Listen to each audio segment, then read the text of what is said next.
And here we are back together. So I got my outer spider cage back on. I got the new weights in it. I got the lighter spring in it, along with the lighter weights. Now those are matched together. You got to have those together. You can't just throw one in without the other, obviously. So it comes as a kit. All right.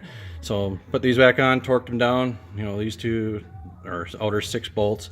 Center bolt torqued down. Everything slid back into place. I'm going to take the belt back loose. So take my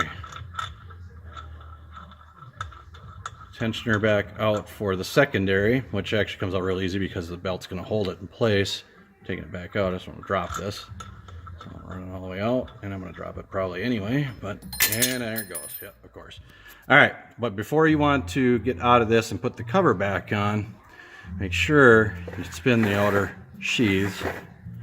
Run this belt around a few times.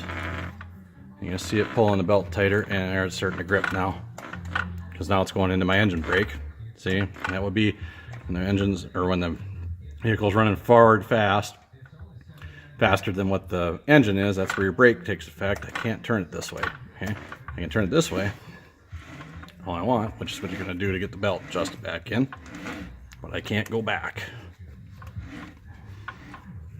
You remove engine braking, you can go forward with it too. I will be doing that as soon as they figure out the secondary helixes for these. They probably are made today, but we don't know exactly which one fits, so I'm going to wait a little bit on that. I'll go back in here, since this is such an easy project to get into, and do that. I will figure out how to move that, and then probably by that time they'll have something to eliminate that one-way bearing in the front. But for now, we'll leave it alone. So it's going to have engine braking, but my engine RPMs are now going to go from the 6,000s well into the 7,000s, probably about 78, 7,900, or 76 to 7,900, depending on where it's at. The ECU, we're changing that out also, but the ECU is basically going to take it from the 82 horse it is currently, and basically remove all the limiters that they put on the machine to keep it at 82 horse. So it'll, in performance mode, because you got performance, standard, and work mode. Standard and work mode will stay the same. When I flip it to those two, everything will keep it more tame for doing those particular things.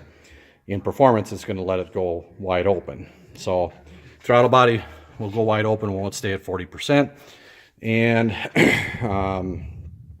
it'll remove the low torque, or I should say low speed torque limitations and stuff. So it's going to make it a whole different machine. So a couple of things along the way, it makes it a little bit easier to get in and out of and work with. Notice I got a jack under this. So if you go into these things, and since you got to work over the tire here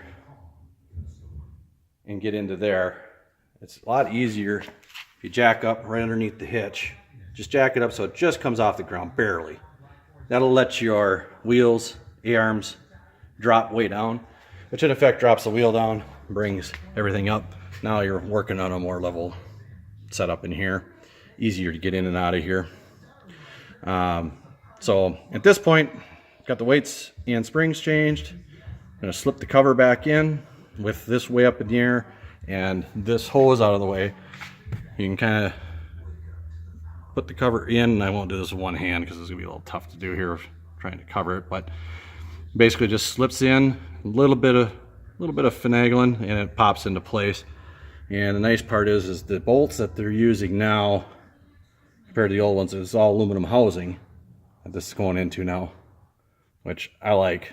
That's a nice setup. They went to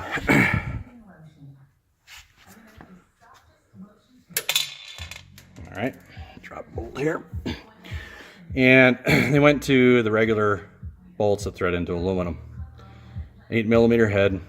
So 8mm to take the covers off, T60 on your main clutch bolt, torque 60-bit, 10mm spider covers, and then you got your tool for your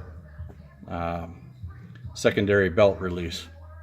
And you got everything you need to change out the clutch stuff.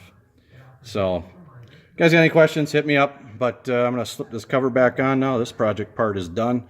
And I'll get some more videos and stuff as time rolls on here, how it actually affects the performance of it.